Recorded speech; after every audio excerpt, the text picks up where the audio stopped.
فلا أقسم بمواقع النجوم وإنه لقسم لو تعلمون عظيم إنه لقرآن كريم في كتاب مكنون لا يمسه إلا المطهرون تنزيل من رب العالمين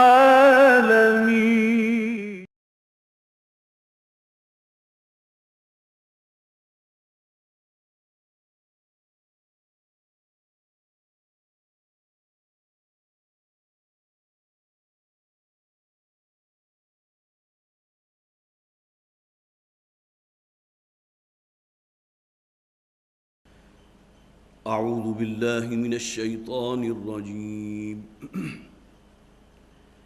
بسم الله الرحمن الرحيم. ذلك ومن يعظم حرمات الله فهو خير له عند ربه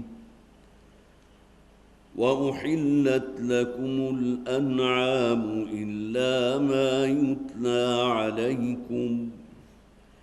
فاجتنبوا الرجس من الأوثان واجتنبوا قول الزور حنفاء لله غير مشركين به ومن يشرك بالله فكأنما خر من السماء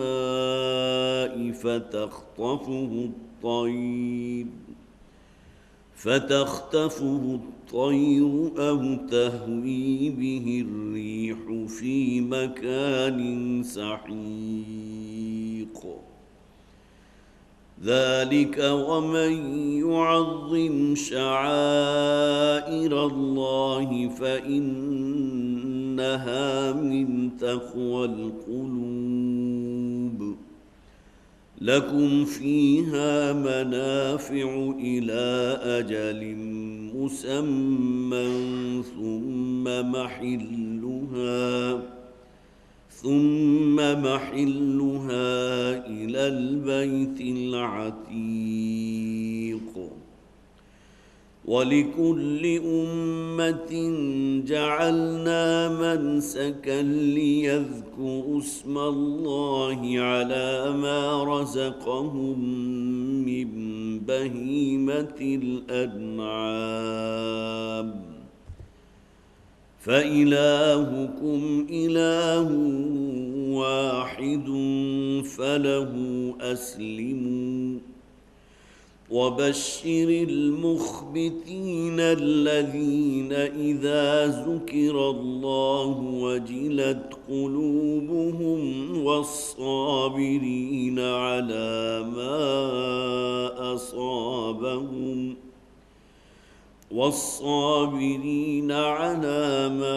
أصابهم والمقيم الصلاة ومما رزقناهم ينفقون.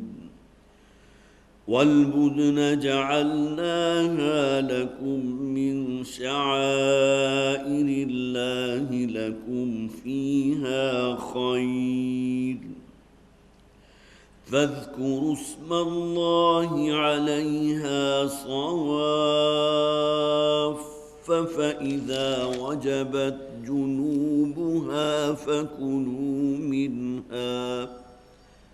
فكلوا منها وأطعموا القانع والمعتر كذلك سخرناها لكم لعلكم تشكرون. لن ينال الله لحومها ولا دماؤها ولكن يناله التقوى منكم كذلك سخرها لكم لتكبروا الله على ما هداكم وبشر المحسنين صدق اللہ العظیم رب اشرح لی صدری ویسر لی امری واحلل عقدۃ من لسانی یفقہوا قولی اللہم الہمنا رشدنا واعذنا من شرور انفسنا آمین یا رب العالمین۔ حضرت سورہ حج کے چوتھے رکوع کی چند آیات اور پانچواں رکوع تقریباً مکمل ابھی میں نے آپ کے سامنے پڑھا ہے۔ پھر ذہن میں تازہ کر لیجئے کہ سورہ مبارکہ مکی اور مدنی دونوں قسم کی آیات پر مشتمل ہے۔ آپ کہہ سکتے ہیں کہ یہ سورت قرآن حکیم کی ان یونیک صورتوں میں سے ہے کہ جس میں مکی آیات بھی موجود ہیں اور مدنی آیات بھی موجود ہیں، بلکہ اس سے بھی آگے بڑھ کر وہ آیت بھی ہے کہ جو دوران سفر ہجرت نازل ہوئی حضور پر صلی اللہ علیہ وسلم۔ مکی صورتوں کا جو اسلوب ہے آپ کو ابتدائی 24 آیات میں بڑا نمایاں ملے گا، توحید پر، آخرت پر، عقلی، منطقی، یہ تمام استدلالات جو مکی صورتوں میں موجود ہیں، خاص طور پر مرنے کے بعد کی زندگی، اور اس کے لیے قرآن حکیم بار بار جو مثال دیتا ہے مردہ زمین کی، وَتَرَى الْأَرْضَ حَامِدَةً فَإِذَا أَنزَلْنَا عَلَيْهَا الْمَاءَ اهْتَزَّتْ وَرَبَتْ وَأَنبَتَتْ مِنْ كُلِّ زَوْجٍ بَهِيجٍ۔ یہ زمین جو بالکل مردہ تھے، جس میں کہیں کوئی جان نہیں تھی، بالکل ویران چٹیل میدان، خشک، اللہ تعالیٰ آسمان سے بارش نازل فرماتا ہے اور اس کے نتیجہ کیا نکلتا ہے کہ پھر یہی زمین ہے کہ جس کے اندر زندگی پیدا ہوتی ہے، قوت نمو اللہ نے اس میں رکھی ہے۔ حشرات الارض جو ہے گویا کہ وہی کہ جو کہیں نظر نہیں آ رہے تھے وہ زمین سے نکل کر جو ہے رینگنے لگتے ہیں،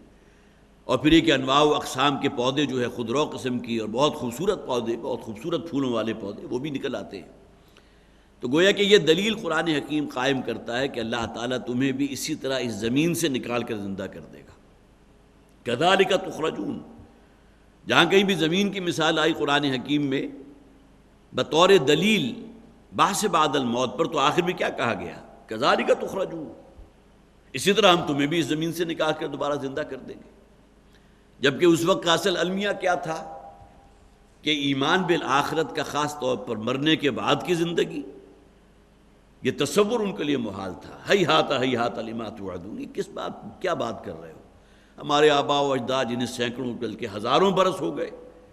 جو زمین میں مل کر زمین کا جزء ہو چکے ہیں، اب کیسے ممکن ہے انہیں دوبارہ زندہ کر دیا جائے؟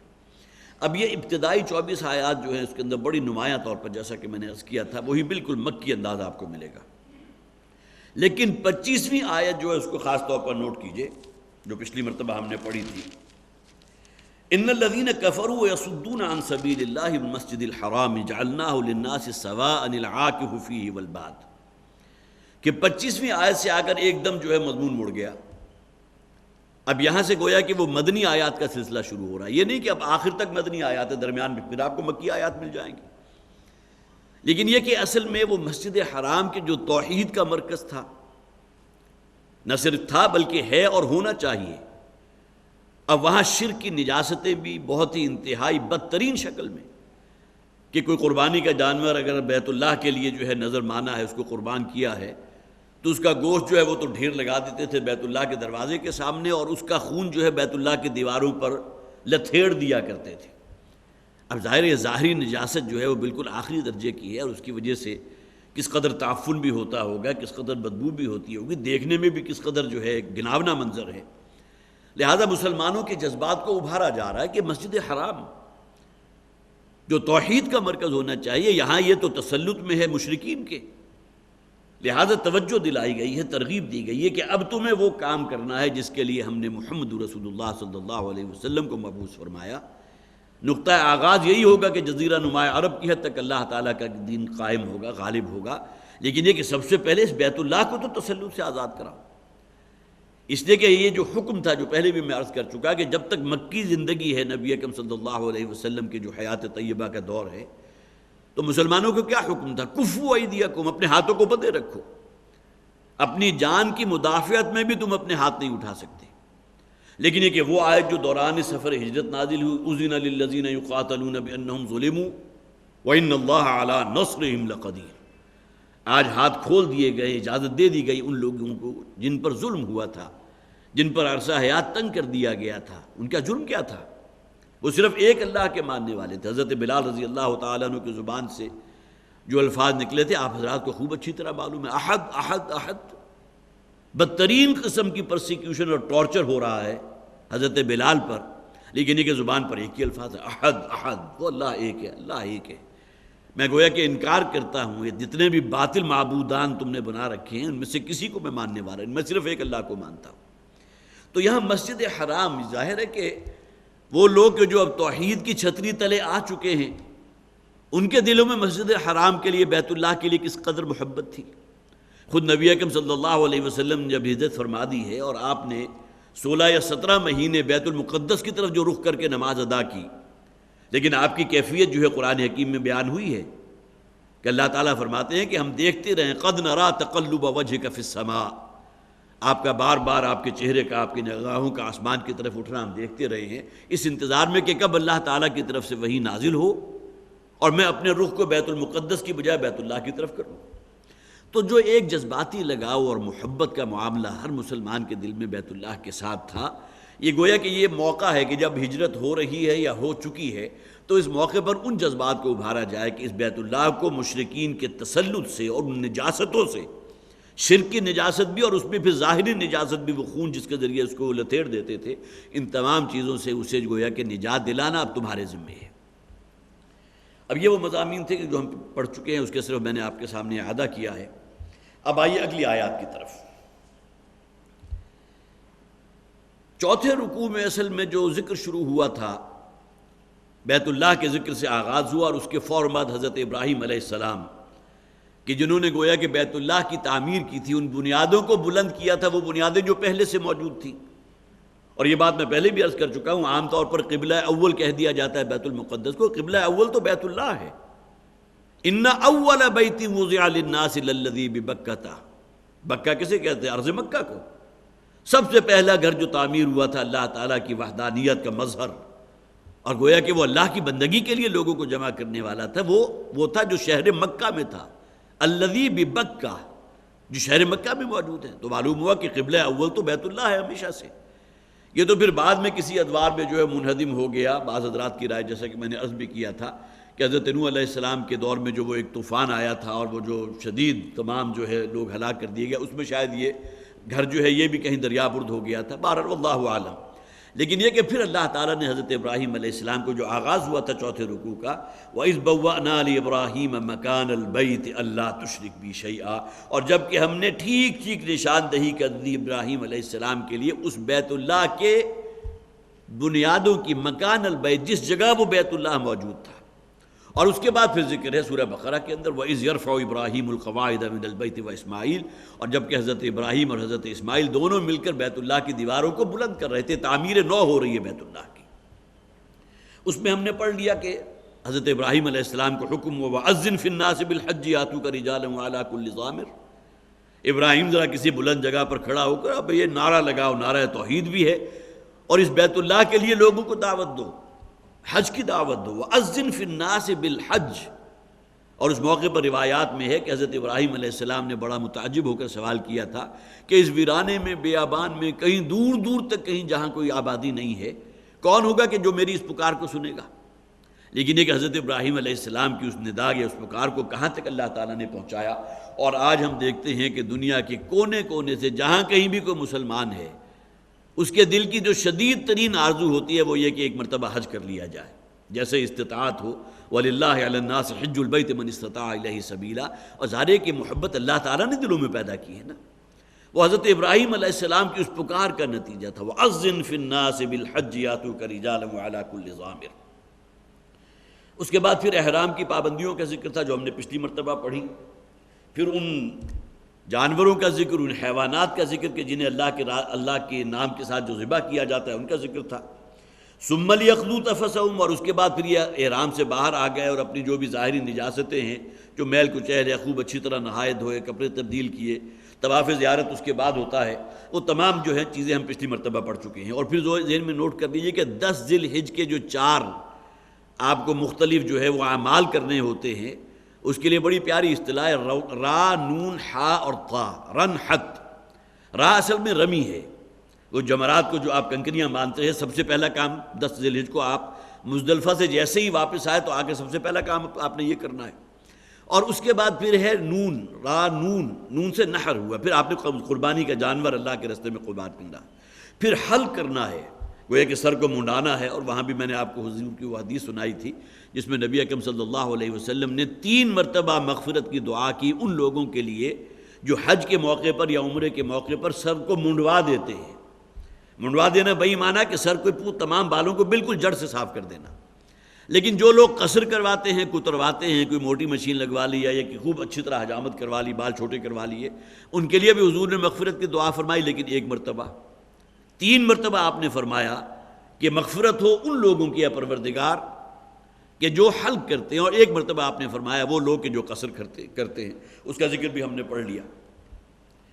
ثم ليقضوا تفثهم وليوفوا نذورهم وليطوفوا بالبيت العتيق ذلك ومن يعظم حرمات الله فهو خير له عند ربه. یہ تمام باتیں جو ہو چکی وہ تم سن چکے. حج کے بارے میں یہ جو بھی مناسک پہلے ادا ہو گئے، حضرت ابراہیم علیہ السلام کا ذکر بھی آ گیا، بیت اللہ کی تعمیر نو کا ذکر بھی ہو گیا. ذالک، یہ بات تو ہو چکی ہے، تم سن چکے. ومن يعظم حرمات اللہ، اور جو شخص بھی تعظیم کرتا ہے اللہ تعالیٰ کی حرمات کی، وہ کہ جنہیں اللہ تعالیٰ نے محترم ٹھہرا دیا ہے، حرمات اللہ، فہو خیر له عند ربی، تو یہ اس کے حق میں بہت بہتر ہے اس کے رب کے نزدیک. اب حرمات اللہ کے اندر یا شعائر اللہ کے الفاظ بھی آج ہی ہمارے درس کے آ جائیں گے. ایک دوسرے کے جو ہے بالکل مساوی ہیں تقریباً. کہ شعائر اللہ وہ چیزیں کہ جو آپ کے اندر شعور پیدا کرتی ہیں، آپ کے دل کو مائل کرتی ہیں اللہ کی طرف. نماز شعائر اللہ میں سے ہے، قربانی شعائر اللہ میں سے ہے. صرف قربانی کا عمل ہی نہیں، وہ قربانی کے جانور جو ہیں وہ بھی اللہ تعالیٰ نے شعائر اللہ میں سے قرار دیے ہیں. لیکن اس کا نتیجہ یہ نہیں تھا، وہ حدیث بھی میں نے آپ کو سنائی تھی، اس کا نتیجہ یہ نہیں تھا کہ اب آپ اس جانوروں کے اوپر نہ سواری کر سکتے ہیں، نہ ان کا دودھ جو ہے اس کو پی سکتے ہیں، نہ ان کے کھال کے بال سے کوئی استفادہ کر سکتے ہیں، بلکہ یہ کہ جب تک وہ اپنی قربانی کے لیے جو ہے بالکل اس جگہ تک نہیں پہنچ جاتے اس وقت تک آپ اس پر سواری بھی کر سکتے ہیں. اور نبی اکرم صلی اللہ علیہ وسلم نے اس شخص کے اوپر جو ہے آپ نے جو ہے آپ زجر کا انداز اختیار کیا تھا، جو انتہائی لاغر شخص تھا، بڑی مشکل سے چل پا رہا تھا، اس کے ہاتھ میں اونٹ کی نکیل تھی اور اونٹ کے ساتھ ساتھ چل رہا تھا، ابھی بڑا طویل سفر باقی ہے اور اس کے اوپر سواری نہیں کر رہا تھا. تو حضور نے اسے جو ہے کہا کہ کیا معاملہ ہے، کیوں اس کے اوپر سوار نہیں ہوتے؟ اس لیے کہ یہ تصورات جو ہیں جسے عام طور پر کہا جاتا ہے کہ دین کے معاملے میں انسان بہت ہی زیادہ حساس ہو جائے، تو وہ چیزیں بھی ہمارے دین کے اندر جو ہے وہ بھی پسندیدہ نہیں. انتہائی درجے میں حساس ہو جانا کہ معلوم ہوا کہ اب وہ شے جو جسے میں نے پچھلی مرتبہ اصطلاح بھی استعمال کی تھی، جو بعض حضرات کے نزدیک تقویٰ کا حیضہ کہلاتا ہے. تقویٰ تو ہے اللہ کی بندگی، اللہ کا خوف اپنے دل میں رکھو، لیکن اس میں اتنے آگے چلے جانا کہ معلوم ہوا کہ اب اسوہ محمدی صلی اللہ علیہ وسلم اسے بھی بائی پاس کرنے کا کہیں جو انسان کا ارادہ ہے تو یہ شے کہیں مطلوب نہیں ہے. ذالک ومن یعظم حرمات اللہ فہو خیر له عند ربہ. اسی طرح حرمات اللہ کے اندر احرام کی پابندیاں بھی آ گئیں. جو پابندیاں حالت احرام میں، اب ظاہر ہے کہ یہ درس ایسا نہیں ہے کہ ان پابندیوں کا میں ذکر کروں اور کیا کیا چیزیں انسان کر سکتا ہے کیا نہیں کر سکتا. یہ تو جن حضرات کو بھی حج یا عمرے کے لیے جانا ہے وہ اپنے جو بھی علاقے کی مساجد ہیں یا اپنا جو بھی ان کا تعلق ہے دینی حضرات کے ساتھ، ان سے تمام معلومات لے سکتے ہیں. لیکن احرام کی جو پابندیاں ہیں ان کو پوری طرح پیش نظر رکھنا، ان پر عمل کرنا، یہ بھی حرمات اللہ میں سے ہے.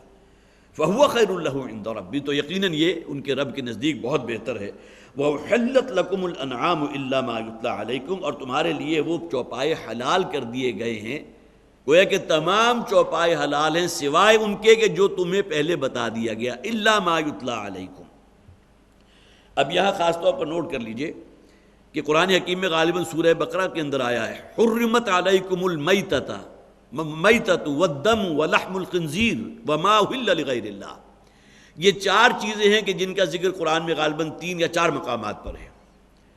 ایک مویشی یا جانور جو طبی موت مر گیا وہ حرام ہے. دوسرے یہ کہ خون حرام قرار دے دیا گیا، خون کو پیا نہیں جا سکتا، خون کو استعمال نہیں کیا جا سکتا. ہاں کلیجی کے اندر جو خون ہوتا ہے جتنا اس میں سے نچڑ جائے باقی آپ جو ہے اس کو پکا کر استعمال کر سکتے ہیں. اور اہل عرب کے ہاں تو عام طور پر یہ ہوا کرتا تھا کہ یہ جو جانور کی کلیجی ہے اس کو بالکل کچا کھانا جو ہے وہ بھی ان کا ایک بہترین مشغلہ ہوتا تھا، ان کے اندر خاص لذت ہوتی تھی، لیکن یہ کہ ہم اس کا تصور نہیں کر سکتے، لیکن یہ کہ میں نے تو اپنی آنکھوں سے دیکھا۔ قرآن اکیڈمی میں ہمارے ایک صاحب آ کر ٹھہرے ہوئے تھے، کم سے کم 8-10 سال پہلے کی بات ہے، ان کا تعلق جو ہے عرب ممالک سے تھا۔ تو ایک موقع پر جب کہ عید قربان تھی وہی قریب موجود تھے، تو ابھی اس جانور کی کلیجی جو ہے اس کے اپنے جسم میں تھی، گویا کہ کھال اتار دی گئی، اوجڑی اور نجاستیں نکال دی گئی، ابھی کلیجی جسم میں ہے، اور اسی وقت اس نے جو ہے قصائی کی چھری لی ہے اور اس میں سے کلیجی کا ایک ٹکڑا کاٹا اور منہ میں چبا کے کھا گیا۔ اب ہمارے نزدیک یہ بہت عمل جو ہے اس کے لیے انسان جو ہے کراہت محسوس کرتا ہے، لیکن ان کے نزدیک گویا کہ وہ اس نے ایک ثواب کا کام سمجھ کے کھایا تھا، اور شاید اس کے پاس کوئی دلیل بھی موجود تھی کہ کسی روایت کے اندر جو ہے صحابہ میں سے ایک بعض نے یہ عمل کیا تھا، لیکن واللہ عالم اس بارے میں ہم نے کوئی جو ہے زیادہ اس کی تحقیق نہیں کی۔ لیکن بہرحال دم جو ہے، بہتا ہوا خون، وہ بھی حرام ہے۔ پھر لحم الخنزیر کا ذکر کیا گیا، یہ خنزیر کا گوشت ہمیشہ سے حرام رہا ہے۔ یہ تو ایسا جسے آپ کہیے بدتینت قسم کا جانور ہے کہ جو لوگ اس کا گوشت کھاتے ہیں ان کے اندر وہی شہوت پیدا ہو جاتی ہے جو خنزوروں کے اندر ہے، جس کے اندر جسے آپ کہیے حرمات کا تقدس پامال کرنا بھی ہے، اور ان کے ہاں جتنے بھی حیوانات ہیں ان کے اندر کچھ نہ کچھ شرم کا مادہ ہوتا ہے۔ وہ عام طور پر اگر کوئی معاملہ کرتے بھی ہیں تو کہیں اوٹ میں جا کر کرتے ہیں، یا یہ کہ چلیے کچھ، لیکن یہ جو ایک جانور ہے اس کے بارے میں تو عجیب و غریب قسم کی باتیں مشہور ہیں۔ لہذا خنزیر کا گوشت جو حرام کر دیا گیا، اگرچہ آج کل ہمارے جو بھی سائنٹسٹ ہیں جنہوں نے اسلام کی روشنی پر کچھ جو ہے وہ کام کیا ہے، مائکروسکوپیکلی بھی دیکھا ہے اس گوشت کے اندر کیا کیا چیزیں ہوتی ہیں، کس کس قسم کے بیکٹیریا ہوتے ہیں، کیا کیا بیماریاں اس کی وجہ سے ہو سکتی ہیں، یہ تمام چیزیں اپنی جگہ ہیں، لیکن یہ کہ شریعت میں ہمیشہ سے حرام رہا ہے لحم الخنزیر،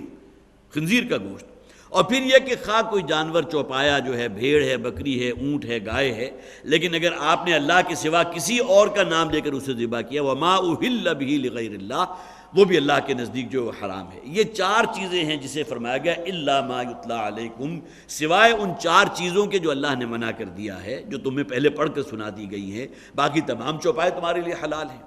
یہ الگ بات ہے کہ فقہ کے اندر پھر آگے تفصیل بھی آ جاتی ہے، گوشت خور قسم کے جو چوپائے ہیں وہ حرام قرار دے دیے گئے، جن کے پنجے ہیں اور پنجوں کے ذریعے جسے آپ کہیے کہ وہ درندے چیرتے اور پھاڑتے ہیں وہ حرام قرار دے دیے گئے۔ اسی طرح پرندوں کے اندر بھی جو گوشت خور ہیں وہ حرام قرار دے دیے گئے۔ تمام چیزیں تفصیلاً ہماری جو ہے فقہ میں موجود ہیں، لیکن یہاں جو ذکر کیا گیا احلت لکم الانعام، انعام سے مراد وہ پالتو مویشی ہیں جن میں گائے آ جائے گی، بھینس آ جائے گی، اونٹ آ جائے گا، بھیڑ ہے، بکری ہے، جو عام طور پر انسان اپنے گھروں میں رکھتا ہے، یہ تمام چیزیں اللہ تعالیٰ نے حلال قرار دی ہیں۔ یہ الگ بات ہے کہ پہلے تصور تھا صائبہ، حام، وسیلہ اس قسم کے، کہ فلاں اونٹ جو ہے اگر اس نے جو ہے اس کے فرض کیجئے کہ اتنے سال عمر کے پورے ہو گئے تو اب اس کا نہ جو ہے اس کو ذبح کیا جا سکتا ہے، کسی بت کے نام پر چھوڑ دیا جاتا تھا۔ کسی اونٹنی نے فرض کیجئے 5 یا 6 جھول میں جو ہے بچے دے دیے تو اب اس اونٹنی کو جو ہے فارغ کر دیا جاتا تھا، یہ تو فلاں بت کے نام منسوب ہے۔ یہ صائبہ ہے، یہ وسیلہ ہے، مختلف قسم کے حیوانات کا ذکر غالباً سورہ انعام کے اندر ہے، لیکن یہ کہ وہ تمام چیزیں بھی یہاں آ گئی، ان میں سے کوئی شے جو ہے اللہ تعالیٰ نے وہ جو مویشی، ہاں کسی استھان پر جا کر غیر اللہ کے نام پر اگر کسی حلال جانور کو بھی ذبح کیا جائے گا تو وہ بھی حرام قرار دے دیا گیا۔ فاجتنبوا الرجس من الاوثان، تو اجتناب کرو، بچتے رہو۔ رجس کسے کہتے ہیں؟ گندگی، نجاست۔ یہ بتوں کی جو نجاست ہے اس سے اپنے آپ کو دور رکھو۔ ایک تو ظاہری نجاست ہے ہی، جیسا کہ میں نے اس وقت بھی عرض کیا تھا، کسی بت کے نام پر اگر کوئی حیوان یہ ذبح کیا کرتے تھے کہ نظر مانتے تھے تو اس کا گوشت اس بت کے سامنے رکھ دیتے تھے اور اس کے خون کو جو اس بت کے جسم کے اوپر مل دیتے تھے۔ تو فاجتنبوا الرجس من الاوثان، یہ بت پرستی کی جو شرک ہے اس سے بہت دوری اختیار کرو۔ یہ گندگی ہے، یہ نجاست ہے، اس سے جتنا دور ہو سکتے ہیں اس کی کوشش کرو۔ واجتنبوا قول الزور حنفاء للہ، اور بچتے رہو جھوٹی بات سے۔ اب یہاں ہمارے مفسرین نے اس کی بڑی تفصیل بیان کی ہے۔ قول الزور اصل میں اس بات کو کہتے ہیں جو لگی لپٹی رکھ کے اور خوب ادھر ادھر کر کے اس کے اندر کوئی نیا مفہوم پیدا کر دیا گیا ہو، سننے والے کو یوں محسوس ہو کہ بالکل صحیح بات ہے، لیکن ایسی کو ملمہ کاری کی ہے، اس کے اوپر ایسی زیب داستان کے لیے جو بڑھا دیا کرتے ہیں، اس کی وجہ سے گویا کہ حق بات کو جو ہے وہ ناحق بات تھی اس کو حق کر کے سامنے رکھ رہے ہیں۔ لیکن ہر جھوٹی بات، اسی طرح وہ حدیث جو آپ حضرات میں سے بہت سے حضرات نے سنی بھی ہوگی، جب رمضان کا مہینہ قریب آتا ہے تو ان حدیث کو ہم عام کرتے ہیں تاکہ لوگوں کے اندر وہ روح تقویٰ جو ہے، جو رمضان کا اصل حاصل ہے رمضان کے روزے کا، وہ پیدا ہو۔ من لم یدع قول الزور والعمل به، جو شخص بھی جھوٹی بات، جھوٹا قول اور جھوٹ پر عمل ترک نہیں کرتا روزے کی حالت میں، فلیس للہ حاجۃ ان یدع طعامہ وشرابہ، تو اللہ تعالیٰ کو قطعاً کوئی حاجت نہیں ہے کہ وہ صبح سے شام تک بھوکا پیاسا رہے، کھانا پینا چھوڑ دے۔ جھوٹا عمل قول الزور والعمل بہ، گویا کہ ہر عمل جو گناہ ہے وہ اس کی اصل، جسے آپ کہیے اندر جو بیج ہے وہ جھوٹ ہے۔ ہر عمل جو نیکی ہے اس کے اندر توحید موجود ہے، توحید کی نورانیت ہے نا، یہ شرک کی ظلمت ہے، جھوٹ اس کے اندر موجود ہے، شرک، اور سب سے بڑا جھوٹ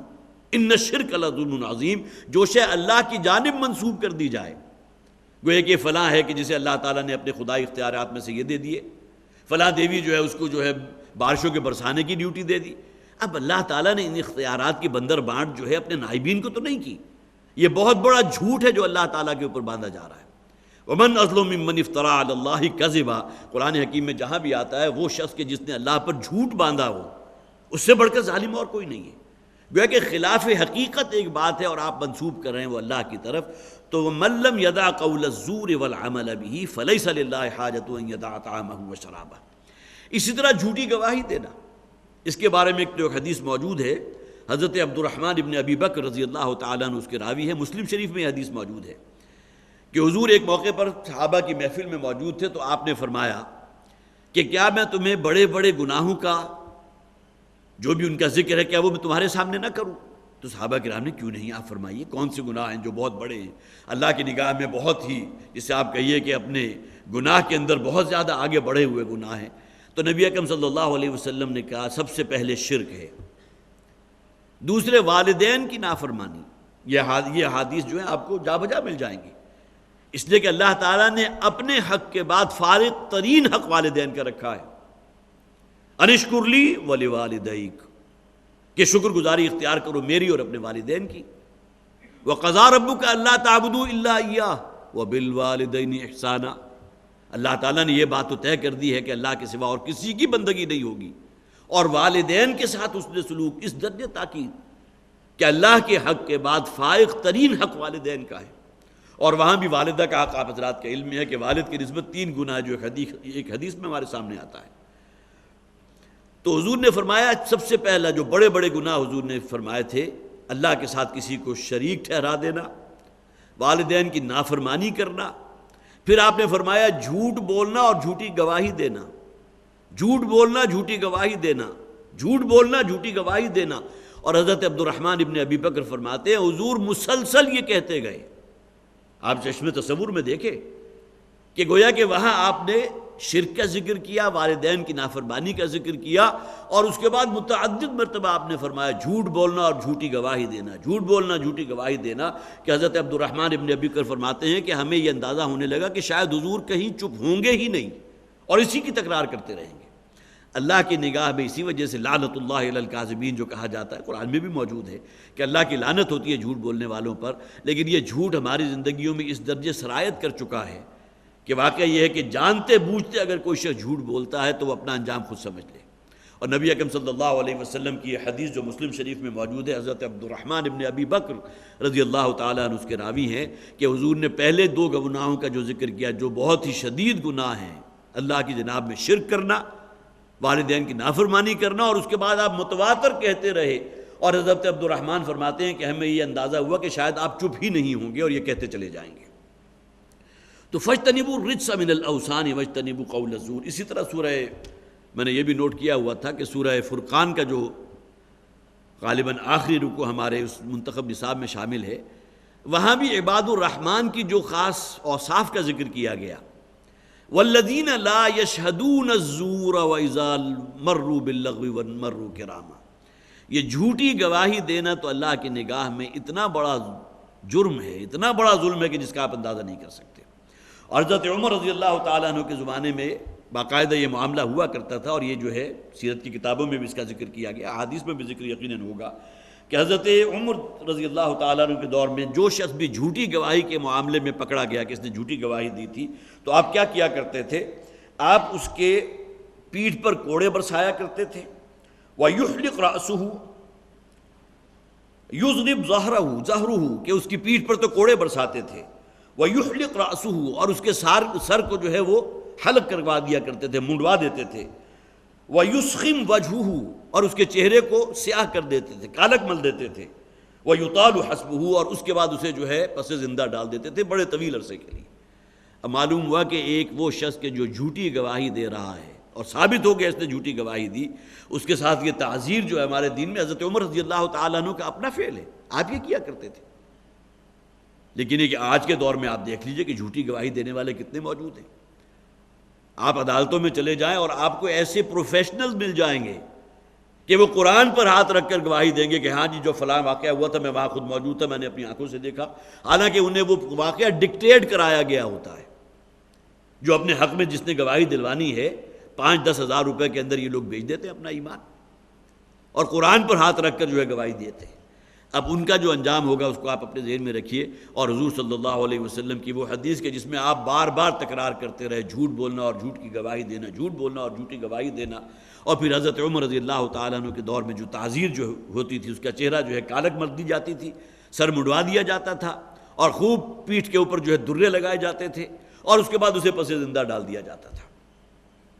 حنفاء للہ غیر مشرکین بہ، تو فاجتنبوا الرجس من الاوثان، یہ بت پرستی کی گندگی اور نجاست سے بچو۔ واجتنبوا قول الزور،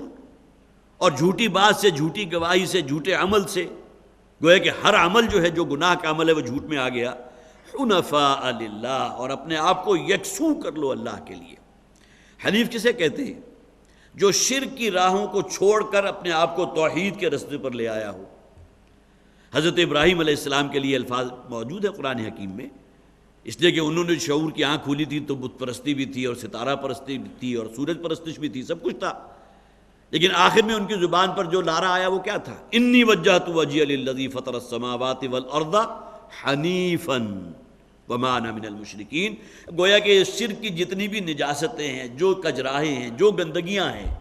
ان تمام سے اعلان برات کیا انہوں نے، اور اپنے آپ کو یکسو کر لیا اللہ کے لیے۔ انی وجہت وجہی للذی، میں نے تو اپنے آپ کو یکسو کر لیا ہے، اپنے چہرے کو اللہ کی طرف کر لیا ہے، اللہ کی رضا کی طرف، صراط مستقیم کی طرف۔ حنفاء للہ غیر مشرکین بہ، اپنے آپ کو یکسو کرتے ہوئے اللہ کے لیے، اور اس کے ساتھ کسی کو شریک نہ ٹھہرائیں۔ وَمَن يُشْرِكْ بِاللَّهِ فَكَأَنَّمَا خَرَّ مِنَ السَّمَاءِ،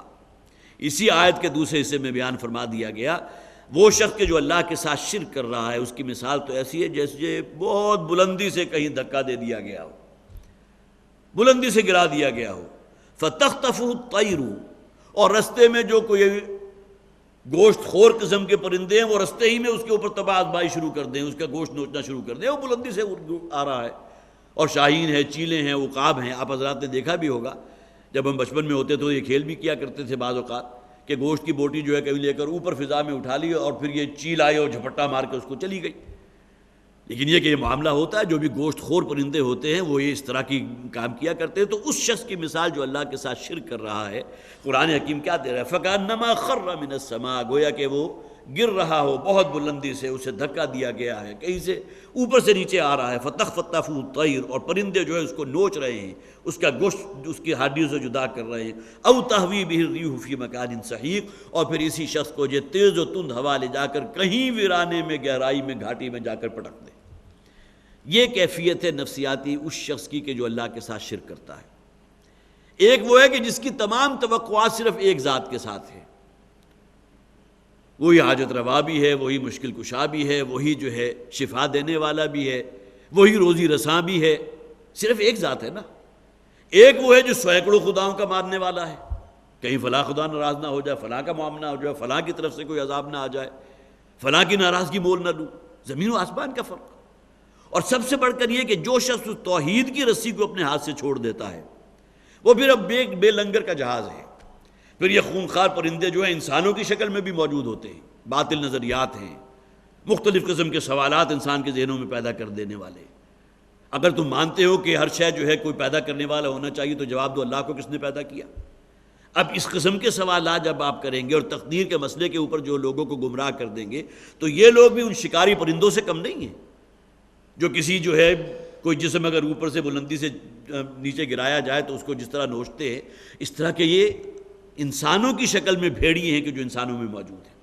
تو فتخطف الطیر او تهوی به الريح، یا یہ کہ وہ شخص جو اللہ کی توحید پر اب قائم نہیں رہا، وہ اپنے نفس کی حرص و ہوا کی بندگی میں لگ گیا، اور نفس پرستی میں مبتلا انسان جو ہے بالآخر وہ بالکل وہی معاملہ ہوتا ہے، گویا کہ اسے کہیں ویرانے میں لے جا کر پٹخ دیا جائے۔ اور سحیق اصل میں سحق کہتے ہیں کسی شے کو ریزہ ریزہ کر دینا، ٹکڑے ٹکڑے کر دینا۔ تو کسی شے کو بہت بلندی سے آپ نے گرایا اور کہیں گہری گھاٹی میں جا کر جب وہ پٹخ دیا جائے گا تو اس کا تو بھرتا بن جائے گا، اس کا تو قیمہ بن جائے گا۔ تو یہ کیفیت ہے اس شخص کی، وَمَن يُشْرِكْ بِاللَّهِ، جو شخص اللہ کے ساتھ شرک کر رہا ہے۔ اور عین ممکن ہے کہ گویا کہ اس شخص کی جہنم میں بھی یہ سزا ہو، بار بار اس عمل کو جو ہے ریپیٹ کیا جا رہا ہو۔ جہنم کتنی گہری ہے اس کا آپ کو تو اندازہ نہیں ہے۔ ایک حدیث میں نے آپ کو سنائی تھی جس میں حضور نے فرمایا تھا ایک موقع پر، غالباً مجھے اس کو پوری طرح اس کا جو ہے وہ متن ذہن میں نہیں ہے، لیکن آپ ایک موقع کے اوپر جو ہے اچانک آپ نے محسوس کیا کہ بہت زوردار جو ہے کوئی زلزلہ سا آیا ہے، جھٹکا آیا ہے۔ صحابہ جو ہے وہ بھی کچھ پریشان ہوئے اور حضور بھی جو ہے ایک دم چوکنے ہو گئے۔ پھر بعد میں حضور نے فرمایا کہ آج سے پتہ نہیں 70,000 برس پہلے ایک پتھر کا بڑا ٹکڑا جہنم میں ڈالا گیا تھا، وہ آج جہنم کی تہ تک پہنچا ہے۔ اس کی گہرائی کا اندازہ آپ اس سے کیجئے۔ اب اس حدیث کا صرف مفہوم میں نے آپ کے سامنے رکھا ہے، لیکن جہنم کتنی گہری ہے، اور ایک شخص کو بار بار اگر ان عذاب کی صعوبت اور عقوبت کے اندر سے گزارا جائے گا تو اس کا کیا حال ہوگا۔ وَمَن يُشْرِكْ بِاللَّهِ فَكَأَنَّمَا خَرَّ مِنَ السَّمَاءِ فَتَخْطَفُهُ الطَّيْرُ أَوْ تَهْوِي بِهِ الرِّيحُ فِي مَكَانٍ سَحِيقٍ ذَلِكَ وَمَن يُعَظِّمْ شَعَائِرَ اللَّهِ۔ اب یہ باتیں جو ہو چکی، جس نے اجتناب عن الشرک بھی ہے،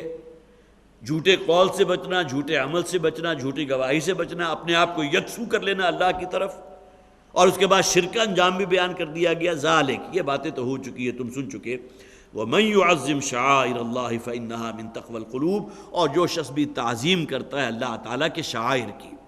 شعائر وہ چیز جو انسان کے اندر شعور پیدا کرے اپنے رب کا، اپنے رب کی معرفت پیدا کرے۔ نماز کو جو کہا گیا اقم الصلاۃ لذکری، کیوں کہا گیا؟ نماز کے ذریعے انسان کے اندر اپنے رب کی معرفت پیدا ہوتی، بشرطے کہ نماز اصلاً نماز ہو نا، نماز صرف یراؤن الناس نہ ہو، لوگوں کو صرف دکھاوے کے لیے نہ ہو۔ جیسا کہ قرآن حکیم میں کہا گیا ان الصلاۃ تنہی عن الفحشاء والمنکر، نماز اگر واقعتاً نماز ہے تو فحش کاموں سے بھی روکے گی اور منکرات سے بھی روکے گی۔ تو یہ معاملہ ہے۔ ذالک ومن یعظم شعائر اللہ، جو شخص بھی اللہ تعالیٰ کے شعائر کا احترام کرتا ہے، نماز ادا کرتا ہے تو پورے ادب اور احترام کے ساتھ، دل سوزی کے ساتھ، اور انسان سجدہ کرتے ہوئے یوں محسوس کرے واقعتاً کہ میں نے اپنی پیشانی اپنے رب کے قدموں میں رکھ دی ہے، فَإِنَّهَا مِن تَقْوَى الْقُلُوبِ، تو یہ معاملہ تو ہے یقیناً جو ہے دل کی پرہیزگاری والا معاملہ ہے، جس کے اندر جتنا زیادہ تقویٰ ہوگا، شعائر اللہ کی اتنی ہی زیادہ تعظیم بھی کرے گا، اس کا ادب بھی ہوگا، اس کا احترام بھی ہوگا، اس کے تقاضے بھی ادا کرے گا۔ اور جیسا کہ میں نے عرض کیا تھا، شعائر اللہ یا حرمات اللہ سے یہ تمام چیزیں مراد ہیں۔ لَكُمْ فِيهَا مَنَافِعُ إِلَىٰ أَجَلٍ مُّسَمًّى، اب اس میں تمہارے لیے، چونکہ یہاں پہلے ذکر ہو چکا ہے قربانی کے جانوروں کا، بہیمۃ الانعام جو ہم نے پڑھا تھا، تو تمہارے لیے اللہ تعالیٰ نے اس میں بڑے منافع بھی رکھ دیے۔ اسی طرح حج جو ہے وہ لوگ کیا کرتے تھے، اس میں تجارت بھی پیش نظر ہوتی تھی، کہیں منع نہیں کیا گیا کہ کوئی شخص اگر حج کی نیت سے نکلا ہے تو وہ کسی قسم کا کاروبار نہیں کر سکتا، کوئی تجارت نہیں کر سکتی، اس کی کھلی اجازت تھی۔ اور اہل عرب کا بہت بڑا یہ جو ہے گویا کہ آپ یہ سمجھیے سورس تھا اس بات کا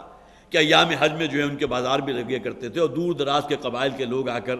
حج کی عبادت جو ہے اس سے بھی مستفید ہوتے تھے، اور اس موقع پر اپنے علاقے کی جو دستکاری ہے، مختلف قسم کا سامان ہے، بارٹر سسٹم میں وہ لا کر وہاں رکھ دیا کرتے تھے، اس کی وجہ سے ان کا معاش اور اللہ تعالیٰ نے ان کے رزق اور روزی کا بندوبست کیا ہوا تھا۔ تو یہ تمام چیزیں ہیں کہ جو منافع میں شامل ہیں۔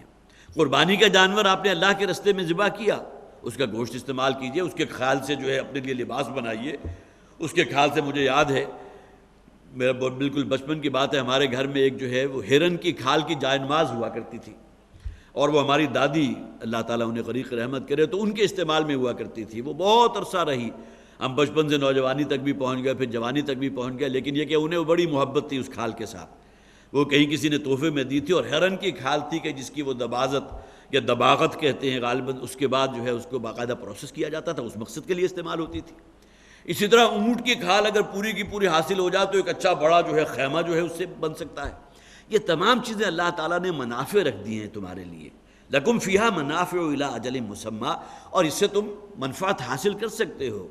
قربانی کے جانوروں سے بھی منفعت حاصل کر سکتے ہو، اس پر سواری کر سکتے ہو، اور پھر یہ کہ ان کا دودھ استعمال کر سکتے ہو، ان کے جسم کے اوپر جو بال ہیں انہیں اپنے استعمال میں لا سکتے ہو. یہ تمام چیزیں ایسی نہیں ہیں کہ اگر کسی قربانی کے جانور کو مختص کر دیا جائے ہدیے کے طور پر یا قربانی کے لیے بیت اللہ کے لیے، تو اب اس کے ساتھ جو ہے کوئی منافع نہیں ہو سکتا. لکم فیہا منافع الی اجل مسمی، اجل مسمی سے مراد وہ دن جب تک کہ آپ نے اس کو ذبح کرنا ہے، اس وقت تک ان جانوروں سے آپ ہر قسم کی منفعت حاصل کر سکتے ہیں. ثم محلھا الی البیت العتیق، اور پھر ان ہدی کے جانور کو، قربانی کے جانور کو پہنچا دینا ہے آپ کو بیت العتیق کے لیے. گویا کہ جو منحر ہے جو آج بھی موجود ہے مینا میں، اور وہاں جو ہے قربانی کے جانور ہر سال قربان ہوتے ہیں. اونٹ جو ہیں وہ لاکھوں کی تعداد میں نہر ہوتے ہیں. اور وہ میں نے حضرت جابر رضی اللہ تعالیٰ عنہ کی روایت آپ کو سنائی بھی تھی جو مسلم شریف میں موجود ہے، جس میں وہ فرماتے ہیں کہ حضور نے حجۃ الوداع کے موقع پر ایک ہی حج آپ نے کیا، اس موقع پر جو قربانی کی تو 100 اونٹ تھے جو اللہ کے رسول نے اپنے لیے پسند کیے، یہ 100 اونٹ میری طرف سے ہیں، اور ان میں سے 63 وہ تھے جو آپ نے اپنے دست مبارک سے باقاعدہ نہر کیے. اور روایات میں یہ ہے کہ وہ تمام 100 کے 100 اونٹ جو ہے وہ لائن میں بالکل صف میں جو ہے کھڑے کر دیے گئے تھے، اور حضور کو اونٹ کے پاس نہیں جانا پڑتا تھا بلکہ اونٹ خود آتا تھا آگے اور اپنی گردن پیش کر دیا کرتا تھا. روایات میں الفاظ موجود ہیں. اللہ تعالیٰ نے جو ہے حیوانات کے اندر بھی حص رکھی ہے کہ وہ اپنے لیے اس کو کتنی بڑی سعادت سمجھتا ہوگا کہ میرا نہر اللہ کے رسول کریں. تو 63 اونٹ جو ہے حضور صلی اللہ علیہ وسلم نے اپنے دست مبارک سے نہر کیے، اور بقیہ جو رہ گئے 37 وہ پھر حضرت علی رضی اللہ تعالیٰ عنہ نے کیے. اس موقع پر ظاہر ہے کہ اب 100 اونٹ اگر حضور کر رہے ہیں، اور بھی صحابہ ہوں گے، حضرت عثمان رضی اللہ تعالیٰ عنہ نے بھی کتنے اونٹ کیے ہوں گے، بہت ہی، جسے آپ یہ سمجھیے کہ مرفع الحال صحابہ جو ہے ان میں ان کا شمار ہے. ثم محلھا الی البیت العتیق ولکل امۃ جعلنا منسکا. دیکھیے وہی قربانی کا ذکر چل رہا ہے، اور ہم نے ہر امت کے لیے قربانی کا ایک طریقہ مقرر کر دیا. نسک کہتے ہیں قربانی کو. ان صلاتی و نسکی و محیای و مماتی للہ رب العالمین، قرآن کی آیت ہے نا، کہ میری نماز و نسکی اور میری قربانی اور میری زندگی اور موت سب کچھ اللہ ہی کے ہاتھ میں ہے، اللہ ہی کے لیے ہے. قل ان صلاتی و نسکی و محیای و مماتی للہ رب العالمین. تو نسک قربانی کو کہتے ہیں، اور اللہ تعالیٰ فرما رہے ہیں ہم نے ہر قوم میں قربانی کا ایک طریقہ رکھا تھا. سب سے پہلی جو قربانی ہوئی حضرت آدم کے 2 بیٹے حابیل اور قابیل، آپ حضرات کے علم میں ہوگا. ان دونوں نے گویا کہ قربانی اصل میں کس لیے ہے؟ اللہ کا قرب حاصل کرنے کا ایک ذریعہ ہے. آپ کوئی جانور جو ہے اس پر پیسے بھی خرچ کرتے ہیں، اسے اللہ کے نام پر قربان کرتے ہیں. قربانی کے جانور سے آپ خود بھی استفادہ کر سکتے ہیں، اس کا گوشت خود بھی کھا سکتے ہیں، اعزا و اقارب میں، احباب میں، غریبوں میں، تمام چیزیں، یہ تمام مدات موجود ہیں. لیکن اس سے اصل پیش نظر کیا؟ اللہ کی رضا حاصل کرنا. آپ نے اللہ کے نام پر ایک جانور قربان کیا نا. تو سورہ مائدہ کے اندر غالباً وہ پورا واقعہ موجود ہے جس میں حضرت حابیل اور قابیل، حضرت آدم کے دونوں بیٹوں کا ذکر ہے. ان دونوں نے اپنے اپنے قربانی کے جانور جو ہے اللہ کی جناب میں پیش کیے تھے. اس موقع پر یہ نحر کرنا یا ذبح کرنے کا طریقہ نہیں تھا. لہذا ہوتا کیا تھا، آسمان سے ایک آگ کا شعلہ نازل ہوتا تھا اور اس قربانی کے جانور کو اچک لے جاتا تھا یا اس کو بھسم کر دیتا تھا. یہ گویا کہ علامت ہوتی اس بات کی کہ یہ قربانی جو اللہ کے راستے میں دی گئی اللہ تعالیٰ نے قبول فرما لی. اب حابیل نے بھی اپنی قربانی پیش کی اور قابیل نے بھی کی، دونوں حضرت آدم کے بیٹے ہیں. تو حضرت حابیل جو ہے ان کی قربانی قبول ہو گئی، قابیل کی نہیں ہوئی. اب اس کے اندر جو جوش انتقام سمجھ لیجئے یا جو حسد کے جذبات پیدا ہوئے، تو اب وہ درپے ہو گیا حضرت حابیل کو قتل کرنے کا، اور اس نے بالآخر قتل بھی کر ڈالا. اس کا پورا واقعہ جیسا کہ میں نے عرض کیا قرآن میں موجود ہے. تو اس وقت بھی گویا کہ قربانی کی ایک رسم موجود تھی. اللہ کا قرب حاصل کرنے کے لیے، اللہ کی رضا حاصل کرنے کے لیے اگر کوئی شخص جو ہے حیوان چوپایا جو ہے اللہ کے راستے میں قربان کرتا ہے، یہ نہیں کہ قربانی کے بعد جو اس کے گوشت جلا دیا جائے یا کہیں پھینک دیا جائے، دفنا دیا جائے، اس کو استعمال کرے. جیسے کہ ہم نے پڑھی ہے لکم فیہا منافع الی اجل مسمی، تمام چیزیں اس میں آ گئیں. لیکن یہ قربانی کو قبول کرنے کا ایک طریقہ وہ بھی تھا کہ آسمان سے ایک آگ کا شعلہ جو ہے تاکلہ النار، جس کا ذکر قرآن میں بھی ہے کہ آگ کا ایک شعلہ جو ہے کوئی آسمان سے آتا تھا اور اس قربانی کو اچک لے جاتا تھا یا اس کو بھسم کر دیتا تھا. وَلِكُلِّ أُمَّةٍ جَعَلْنَا مَنْسَكًا، ہر امت کے لیے ہر دور میں گویا کہ اللہ تعالیٰ جو اپنے رسولوں کو بھیجتا رہا، اپنے نبیوں کو بھیجتا رہا، ہر قوم میں اللہ تعالیٰ نے قربانی کا ایک جو ہے طریقہ جو رائج رکھا تھا. لِيَذْكُرُوا اسْمَ اللَّهِ عَلَىٰ مَا رَزَقَهُم مِّن بَهِيمَةِ الْأَنْعَامِ، تاکہ وہ اللہ کا نام لیا کریں اس شے پر جو اللہ تعالیٰ نے چوپایوں کے ضمن میں، مویشیوں کے ضمن میں انہیں بطور رزق دی ہے. کوئی شخص ہے جس کا بھیڑ بکریوں کا گلہ ہے، اونٹوں کا جو ہے اس کا بہت بڑا ریوڑ ہے، گایوں کا ریوڑ ہے تو اس کی روزی کا بھی تو بندوبست ہے نا، اس کا دودھ وہ فروخت کر رہا ہے، سال بسال اس کا جسم سے جو بال حاصل ہو رہے ہیں وہ فروخت ہو رہے ہیں، وہ باقاعدہ وزن کے ذریعے فروخت ہوتے تھے، پھر کبھی ضرورت ہوئی تو اپنا پورا جانور فروخت کر دیا، اپنی دنیاوی ضرورت پوری کر لی۔ یہ تمام چیزیں جو ہے فرمایا گیا جو اللہ تعالیٰ نے تمہیں رزق میں سے دیا ہے، علی ما رزقہم من بہیمۃ الانعام، یہ جو مویشی ہیں، جو چوپائے ہیں، اور یہ چوپائے اصل میں قربانی کے لیے جو استعمال ہوا کرتے تھے وہ یہی تھے،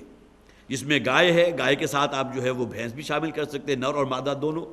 اسی طرح بھیڑ ہے اور اس کی مادہ بھی موجود ہے، اسی طرح بکرا ہے اس کی مادہ بھی موجود ہے، اونٹ اور اس کی مادہ۔ یہ عام طور پر وہ ہیں جو چوپائے اور مویشی سمجھے جاتے ہیں، اور یہ چاروں کے چاروں وہ ہیں کہ جن کی قربانی ہوتی تھی۔ لِيَذْكُرُوا اسْمَ اللَّهِ عَلَىٰ مَا رَزَقَهُم مِّن بَهِيمَةِ الْأَنْعَامِ، تاکہ پھر یہ کہ تم اس پر اللہ کا نام لیا کرو، اللہ کے نام کے ساتھ اس کو ذبح کرنا۔ غیر اللہ کے نام کے ساتھ خواہ آپ کتنا ہی قیمتی جانور ذبح کر دیں وہ حرام ہے۔ وَمَا أُحِلَّ لِغَيْرِ اللَّهِ، اور وہ شے جو اللہ کے سوا کسی کے لیے جو ہے قربان کی گئی وہ حرام ہے۔ فَإِلَٰهُكُمْ إِلَٰهٌ وَاحِدٌ، تو تمہارا الہ ایک الہ ہے، اور ظاہر ہے کہ توحید جو ہے وہ تو ہمارے قرآن کے جسے آپ کہیے کہ ایک ایک سطر میں موجود ہے، اصل شے ہمارا دین دین توحید ہے۔ فَلَهُ أَسْلِمُوا، توحید تو اپنی جگہ ہے، لیکن تم سے اس توحید کا تقاضا کیا ہے؟ اس کے سامنے سرنڈر کر دو، اپنے آپ کو سر تسلیم خم کر دو۔ اسلام کہتے کسے؟ اپنے آپ کو سپرد کر دینا اللہ کی مرضی کے، اللہ کی مرضی کے خلاف کوئی کام نہ کرنا، اور اللہ ہی کی فرما برداری اختیار کرنا، یہ اسلام ہے۔ ادخلوا فی السلم کافہ، اسلام میں پورے کے پورے سموچے داخل ہو۔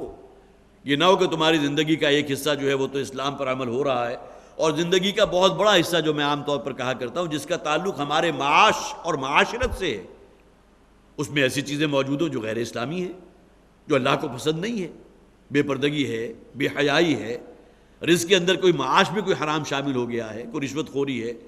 کوئی قبضہ گروپ جو ہے وہ بنا لیا ہے، لوگوں کی جائیدادوں پر قبضہ ہو رہا ہے،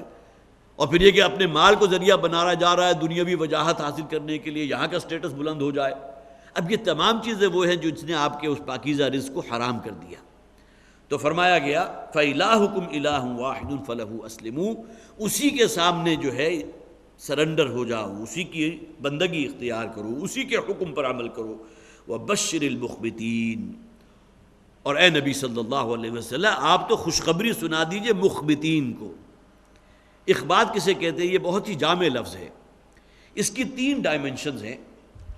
ایک یہ کہ اللہ کے سامنے عاجزی اختیار کرنا، ظاہر ہے کہ انسان کی جو انائے صغیر ہے، اللہ تعالیٰ کی انائے کبیر جس کا آپ کوئی تصور نہیں کر سکتے، انسان کی حیثیت اللہ کے سامنے ہے کیا؟ میں تو عام طور پر کہا کرتا ہوں یہ پوری کائنات، اس میں ہماری زمین جو ہے ایک اس پوری چھت کے اوپر ایک بال پوائنٹ سے ایک نقطہ لگا دیں تو اتنی بھی حیثیت ہماری زمین کی نہیں، اور زمین کا کتنا بڑا حصہ ہے کہ جو بحری ہے، جس میں سمندر ہی سمندر ہیں، غالباً 2/3 حصہ سمندروں پر مشتمل ہے، 1/3 خشکی ہے، اور 1/3 خشکی کا بھی کتنا بڑا حصہ ہے جو بالکل ویران ہے، ڈیزرٹ ہے، جہاں انسان ہی نہیں رہتے، اور کتنے علاقے میں انسان اس میں چلتا پھرتا ہے ایک انسان، اس کی حیثیت ہے کیا؟ لیکن یہ کہ یہ انسان ہے جو خدائی کا دعوے دار بن جاتا ہے۔ انا ربکم الاعلی، فرعون نے کہا تھا، اپنی زبان سے کہا تھا میں ہوں رب اعلیٰ، میں کسی اپنے رب وب کو نہیں مانتا۔ اور واقعتاً انسان اگر دیکھے تو اپنے آپ کو اگر وہ جسے آپ کہیے کہ وہ کرتا ہے تو وہ بھی اس مقام سے کم نہیں۔ اللہ کا حکم اگر پسے پشت ہے، پاؤں تلے روندا جا رہا ہے، اپنے نفس کی خواہش مقدم ترین ہے، تو افرأیت من اتخذ الہہ ہوا، کیا تم نے اس شخص کی حالت پر غور کیا جس نے اپنے خواہشات نفس کو اپنا معبود بنا لیا؟ اسی کی بندگی ہو رہی ہے۔ بندگی اور فرما برداری اور اطاعت تو اللہ کی ہونی چاہیے۔ اگر انسان کا اپنا نفس اس کا معبود بن گیا تو یہ کیا ہوا؟ اس سے بڑا شرک کوئی ہوگا؟ فَإِلَٰهُكُمْ إِلَٰهٌ وَاحِدٌ وَبَشِّرِ الْمُخْبِتِينَ، مخبتین عاجزی اختیار کرنے والے۔ ایک ڈائمنشن تو یہ ہے جس میں معلوم ہوا اللہم انت الغنی ونحن الفقراء الیک، اللہم انت القوی ونحن الضعفاء الیک، اے پروردگار تو القوی ہے، ہم تو ضعیف ہیں، ہماری تو کوئی حیثیت نہیں تیرے سامنے، تو ہر شے کی قدرت رکھتا ہے، تو الغنی ہے، تجھے کسی کی احتیاج نہیں، ہم سراپا احتیاج ہیں، ہم تو محتاج محض ہیں، کوئی نسبت و تناسب نہیں۔ تو مخبتین میں پہلی ڈائمنشن تو یہ جس میں انسان عاجزی اختیار کرے اپنے رب کے سامنے۔ اور دوسری یہ کہ اس میں کامل بندگی موجود ہو، گویا کہ عبادت کا جو اصل جوہر ہے بندگی، غلامی اللہ کی، اور تیسرا یہ کہ اپنے رب کی رضا، اپنے رب کے فیصلے پر راضی ہو جائے۔ یہ تینوں ڈائمنشن جمع ہوں تو مخبت کا لفظ ہے، جو اخبات اختیار کرنے والے ہیں، ان لوگوں کو خوشخبری دی گئی ہے، وہ بشر المخبتین۔ اور اے نبی صلی اللہ علیہ وسلم، آپ ان مخبتین کی جن میں یہ تینوں اوصاف موجود ہیں، اللہ کے سامنے عاجزی اور زاری بھی اختیار کرتے ہیں، اللہ کی کامل بندگی کے اوپر بھی کاربند ہیں، اور پھر اللہ تعالیٰ نے جو فیصلہ فرما دیا راضی برضائے رب کی کیفیت بھی ان میں موجود ہے، ان کو آپ خوشخبری دے دیجئے۔ الذین اذا ذکر اللہ وجلت قلوبہم، کہ جب ان کے سامنے اللہ کا ذکر کیا جاتا ہے، اور ظاہر ہے کہ سب سے بڑا ذکر تو قرآن حکیم ہے، وَإِذَا سَمِعُوا مَا أُنزِلَ إِلَىٰ الرَّسُولِ تَرَىٰ أَعْيُنُهُمْ تَفِيضُ مِنَ الدَّمْعِ، جو قرآن حکیم میں کہا گیا کہ جب ان پر اللہ تعالیٰ کی آیات کو تلاوت کیا جاتا ہے تو تَرَىٰ أَعْيُنَهُمْ تَفِيضُ مِنَ الدَّمْعِ، تم دیکھتے ہو تَعْيُنُهُمْ تَفِيضُ مِنَ الدَّمْعِ کہ ان کی آنکھوں سے آنسو بہہ نکلتے ہیں۔ تو یہاں فرمایا گیا وجلت قلوبہم، تو ان کے دل جو ہیں وہ خوف زدہ ہو جاتے ہیں اللہ کے غضب، اللہ کے غیظ، اللہ کے غصے اور جہنم کی ہولناکی کی وجہ سے۔ والصابرین علی ما اصابہم، وہی دیکھیے جو مخبتین کی جو اوصاف تھے، والصابرین علی ما اصابہم، اور جو شے ان پر پڑتی ہے اس پر صبر کرنے والے ہیں، والمقیم الصلاۃ، اور نمازوں کو قائم رکھنے والے، ومما رزقناہم ينفقون، اور جو کچھ ہم نے انہیں دیا اس میں سے خرچ کرنے والے۔ جو رزق ہم نے دیا، روپیہ پیسہ ہے تو اس میں بھی خرچ کرتے ہیں، روزی اللہ تعالیٰ نے غلے اور اجناس کی شکل میں دی ہے اس میں بھی خرچ کرتے ہیں، صلاحیتیں ہیں وہ لگاتے ہیں اللہ کے لیے، اللہ کے دین کے لیے، جو اللہ تعالیٰ نے وقت دیا ہے اس میں سے ایک حصہ لگاتے ہیں اللہ کے دین کے نشر و اشاعت کے لیے، اللہ کے دین کے اعلاء کلمت اللہ کے لیے۔ یہ تمام چیزیں ہوئے جو اللہ تعالیٰ کی طرف سے ہمیں عطا کی گئی ہیں، عمر بھی اللہ کی طرف سے عطا کردہ ہے، پھر جوانی اگر ہے، انسان کے اندر صلاحیتیں ہیں، استعداد ہے، وہ بھی اللہ کی طرف سے ہے۔ وَمِمَّا رَزَقْنَاهُمْ يُنْفِقُونَ، صرف اس کو محدود کر دینا، وہ رزق جسے ہم روزی سمجھتے ہیں اسی کے ساتھ رکھ دینا، وہ یقیناً جو ہے وہ مناسب نہیں ہے، بلکہ جو شے بھی اللہ کی طرف سے ہمیں عطیہ ملی ہے، یہ زندگی اللہ کی طرف سے ہے، صلاحیتیں اللہ کی طرف سے ہیں، اوقات اللہ کی طرف سے ہیں، یہ تمام چیزیں ہیں جنہیں اللہ کے رستے میں لگانا، یہ وبشر المخبتین کے ذیل میں آ گیا۔ الذین اذا ذکر اللہ وجلت قلوبہم، وہ لوگ کہ جن پر اللہ کا جب ذکر کیا جاتا ہے تو ان کے دل جو ہے وہ خوف زدہ ہوتے ہیں۔ یہ خوف جو ہے معاذ اللہ کسی کے ظلم سے خوف زدہ ہونا نہیں ہے، اللہ تعالیٰ تو سراپا رحمت ہے، الرحمن الرحیم، یہ اس کے اوصاف ہیں، لیکن یہ کہ اللہ کی ناراضگی کا خوف، اللہ کے غضب کا خوف، اللہ کے عذاب کا خوف، اللہ کے پکڑ کا خوف، یہ چیزیں ہیں کہ جو یہاں مراد ہیں۔ وجلت قلوبہم والصابرین علی ما اصابہم والمقیم الصلاۃ، نمازوں کو قائم رکھنے والے، اس لیے کہ اپنے رب کے ساتھ جوڑنے والا ایک ہی ذریعہ ہے، وہ نمازیں شعور کے ساتھ ادا کی جائیں، اپنے رب کے ساتھ تعلق کو جو ہے آؤ سجدے میں گرے، لوح جبی تازہ کریں، ومما رزقناہم ينفقون، اور جو ہم نے انہیں دیا ہے اس میں سے خرچ کرتے ہیں۔ والبدن جعلناہا لکم من شعائر اللہ، یہاں ذکر آ گیا بدنا۔ بدنا آپ حضرات نے سنا ہوگا، بھیڑ بکری جو ہے یہ تو عام قربانی کے جانور کے لیے ہم بھی استعمال کرتے ہیں۔ بدنا وہ ہوتا ہے جو عظیم الجثہ جانور جس میں سے 7 حصے لگائے جا سکتے ہیں۔ اب اس کے اندر اونٹ بھی آ گیا، اگرچہ بعض حضرات کے نزدیک اونٹ میں 10 حصے بھی لگتے ہیں، لیکن ہمارے ہاں جو متفق علیہ بات ہے وہ اونٹ میں بھی 7 ہی حصے ہیں، اور اسی طرح جو گائے ہے یا آپ جو ہے کوئی اور اسی طرح جو عظیم الجثہ جانور آپ ذبح کر رہے ہیں، اللہ کے رستے میں قربان کر رہے ہیں، تو اس میں آپ 7 حصے بدنا اسے کہتے ہیں۔ والبدن جعلناہا لکم من شعائر اللہ، یہاں دیکھیے اللہ تعالیٰ نے قربانی کے ان جانوروں کو، خواہ وہ اونٹ ہو خواہ بھیڑ بکری ہو، ان تمام کو بھی اللہ کے شعائر میں سے قرار دے دیا۔ گویا کہ یہ بھی وہ چیزیں جو آپ کے شعور کو اللہ کی طرف جو ہے منعطف کر رہی ہیں، آپ کے اندر اللہ کی معرفت پیدا کر رہی ہیں۔ انہی چیزوں کے اندر اگر اصل روح پیدا ہو جائے تو کیا کہنے، جیسا کہ آگے ہم پڑھ لیں گے، لن ینال اللہ لحومها ولا دماؤها ولکن ینالہ التقوی منکم، یہ تم نے بدنا اللہ کے رستے میں ذبح کیا ہو، اونٹ کو نہر کیا ہو، یا گائے اللہ کے رستے میں ذبح کی ہے، بھیڑ بکری کی ہے، اس کا خون زمین میں جذب ہو گیا، اس کا گوشت تم نے استعمال کر لیا یا اپنے ہاں سٹاک کر لیا، جو مرضی اس سے مراد لے لیجئے، لیکن یہ کہ اللہ تک رسائی کس شے کی ہوگی، وَلَٰكِن يَنَالُهُ التَّقْوَىٰ مِنْكُمْ، اگر تقویٰ ہے، خلوص ہے، ایمان ہے، تو تمہاری یہ قربانی اللہ کے ہاں مقبول ہوگی۔ اگر حرام ذریعے سے، حرام مال سے اس قربانی کے جانور کو خریدا گیا تو پھر کیا اللہ کے ہاں قبولیت کی گویا کہ شرط اولی منہدم ہو گئی نا، فَأَنَّىٰ يُسْتَجَابُ لِذَٰلِكَ، ایک شخص کہیں دور دراز کا سفر کر کے پہنچا بیت اللہ، اور بیت اللہ کے پردے پکڑ پکڑ کر، طویل حدیث ہے جس کے الفاظ ہیں، وہ اللہ کو پکار رہا، یا رب یا رب یا رب۔ حضور فرماتے فَأَنَّا يُسْتَجَابُ لِذَلِكَ، اس کی دعا کیسے قبول ہو اللہ کی بارگاہ میں؟ وَمَطْعَمُهُ حَرَامٌ وَمَلْبَسُهُ حَرَامٌ وَغُذِيَ بِالْحَرَامِ، اس کا کھایا پیا بھی حرام کا تھا، اس کا لباس بھی حرام کے مال سے خرید کر بنایا گیا، اور پھر اس کا جسم تن و توش جو ہے وہ پل کر جو ہے بڑا ہے، اس کی نشو و نما بھی حرام مال پر ہوئی۔ فَأَنَّا يُسْتَجَابُ لِذَلِكَ، اس کی دعا کیسے اللہ تعالیٰ قبول کرے گا؟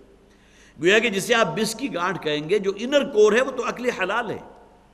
اگر کہیں حرام سے شامل ہوگی تو قربانی کا خواہ آپ نے 5 لاکھ روپے کا جانور جو ہے اللہ کے راستے میں قربان کر دیا ہو، وَلَٰكِن يَنَالُهُ التَّقْوَىٰ مِنكُمْ، اگر تقویٰ کی روح موجود نہیں اور اس کی بنیاد کیا ہے عقل حلال، تو اللہ کے ہاں وہ قربانی جو ہے وہ مقبول نہیں ہوگی۔ وَالْبُدْنَ جَعَلْنَاهَا لَكُم مِّن شَعَائِرِ اللَّهِ، اور یہ بدنہ جو ہے جو عظیم الجثہ جانور ہیں، اونٹ اور بھیڑ اور یہ جو ہے گائے اور بھینس، یہ اللہ تعالیٰ نے تمہارے لیے جو بنائے ہیں، کس لیے؟ شعائر اللہ، یہ اللہ کے شعائر میں سے ہیں۔ لکم فیہا خیر، اس میں تمہارے لیے بہت ہی خیر ہے۔ اس کا گوشت کتنی جو ہے بڑی کوانٹٹی ہوتی ہے اونٹ کے گوشت کی، کتنے لوگوں تک پہنچ جاتا ہے۔ اور مجھے یاد ہے کہ جو غالباً 1964 میں والد محترم نے جو پہلا حج کیا تھا، تو کبھی کبھی اس کے تاثرات وہ سنایا کرتے تھے۔ اس وقت تک چونکہ یہ سیال سونا وہاں عرب ممالک کے اندر ابھی درآمد ہی نہیں ہوا تھا، برآمد نہیں ہوا تھا، گویا کہ زمین سے نہیں نکلا تھا، شدید غربت تھی، اور ان کے لیے گویا کہ وہاں کے جو بھی مکہ کے ارد گرد جو قبائل موجود تھے، ان کے لیے یہ بڑا سنہری موقع تھا کہ سال میں ایک مرتبہ انہیں قربانی کا گوشت مل جائے۔ اور جو یہاں سے جایا کرتے تھے پاکستان سے، ہندوستان سے مسلمان، اور وہاں جا کر قربانی کے جانور جب ذبح ہوتے تھے تو جم غفیر لوگوں کا جمع ہو جاتا تھا اس کا گوشت حاصل کرنے کے لیے، اس لیے کہ انہوں نے تو گویا کہ سال بھر گزر گیا اور انہیں گوشت نہیں ملا۔ سال میں ایک موقع ایسا آیا کہ اس کو پھر اس وقت ظاہر ہے کہ وہاں نہ تو الیکٹریسٹی تھی، نہ کوئی فریزر تھے، لہذا ان گوشت کو جو ہے جمع کر کر پھر وہ لٹکا دیتے تھے، وہ خشک ہو جاتا تھا۔ اب وہ محفوظ ہو گیا اور وقتاً فوقتاً اس کو پھر کئی ماہ تک جو ہے اپنے استعمال میں لے کر آیا کرتے تھے۔ تو اس وقت بھی یہ تھا۔ اور قربانی کا گوشت جس طرح آج کل بڑے اعتراضات کیے جاتے ہیں، کچھ لوگ جو ہمارے یہاں ریشنلسٹ ہیں، وہ صرف جو ہے عقلی بات کے اوپر ہی گویا کہ اپنے تمام نظریات کی بنیاد رکھتے ہیں۔ وہ یہ کہتے ہیں جی قربانی تو صرف حاجیوں کے لیے، جو لوگ وہاں گئے، جنہوں نے جا کر حج کیا، وہ قربانی کریں۔ باقی دنیا بھر کے اربوں مسلمانوں کی تعداد کتنی ہے؟ 1 ارب اور تقریباً 60 کروڑ، ان کے اوپر قربانی فرض نہیں۔ یہ تو بہت بڑا ضیاع ہے کہ لاکھوں کروڑوں کی تعداد میں جانور ذبح کر دیں آپ۔ وہ کہاں جانور آپ کے کتنے اور کام آ سکتے تھے، اور اس میں پھر یہ ہے کہ اتنا روپیہ پیسہ آپ نے لگا دیا۔ یہ تمام لوگ وہ ہیں جو منکرین حدیث ہیں، جو قربانی کے لیے آپ کو اس زمانے کے اندر جو ہے جب یہ قربانی کے دن قریب آتے ہیں تو میگزینز کے اندر بھی آپ کو وہ جو ہے مضامین مل جائیں گے، اور بھی بہت قسم کی چیزیں جمع ہو جاتی ہیں۔ یہ تمام وہ لوگ ہیں جو گویا کہ شاعر اللہ کے ضمن میں یہ روڑے اٹکا رہے ہیں، جبکہ نبی اکرم صلی اللہ علیہ وسلم جب تک مدینہ موجود رہے ہیں، حج آپ نے صرف ایک کیا، ہر سال آپ بہت اہتمام سے قربانی کیا کرتے تھے، روایات سے ثابت ہے۔ اور حضور نے انہی ایام میں یہ بھی فرمایا جب کہ ابھی حج نہیں کیا تھا کہ جو شخص عید قربان کے دن قربانی نہیں کرتا وہ ہماری عیدگاہ کے قریب نہ آئے۔ تو یہاں وہ فلسفہ کہاں گیا کہ صرف حاجی کے لیے جو ہے وہ قربانی ضروری ہے؟ تو یہ تمام غلط فہمیاں جو ہیں دین کے معاملات کو جو ہے پولیوٹ کرنے کے لیے ان ذہنوں کے اندر پیدا کی جاتی ہیں کہ روپیہ پیسہ کسی جو ہے بچی کی شادی میں لگا دو، کسی اور نیک کام میں لگا دو، کیوں قربانی کے اوپر ضائع کرتے ہو؟ یہ تمام چیزیں جو ہیں گویا کہ باطل نظریات ہیں، جبکہ حالانکہ وہی روپیہ پیسہ جو ہے جو قربانی کے لیے، وہ کبھی اس کے لیے نہیں لگائیں گے۔ ایسا نہیں ہوگا وہ اپنی عیاشیاں، ان کی ایکسکرشنز بھی ہے، ملیشیا کا ٹرپ ہو رہا ہے، فلاں ہو رہا ہے، فلاں ہو رہا ہے، اس موقع پہ انہیں خیال نہیں آتا کہ ہمارا روپیہ پیسہ ضائع جا رہا ہے، لیکن قربانی کے اوپر بڑے بڑے اعتراضات کرنے والے لوگ موجود ہیں۔ اللہ تعالیٰ اس سے ہمیں بچائے۔ وقت ہمارا چونکہ بالکل ختم ہو گیا، ابھی 2 آیات باقی ہیں اس رکوع کی۔ اللہ تعالیٰ ہمیں قرآن حکیم کو سمجھنے کی اور اس پر عمل کرنے کی توفیق عطا فرمائے۔ اور خاص طور پر جو حضرات بھی حج کا ارادہ رکھتے ہیں، یا یہ کہ اب عمرے کا بھی چونکہ سیزن شروع ہو چکا، ان آیات کا ہم نے مطالعہ کیا ہے، اللہ تعالی ہمارے اندر روح تقویٰ پیدا کرے، جو قربانی کی بھی اصل روح ہے اور ان تمام شعائر اللہ کی بھی روح ہے۔ بارک اللہ لی ولکم فی القرآن العظیم ونفعنی وإیاکم بالآیات والذکر الحکیم۔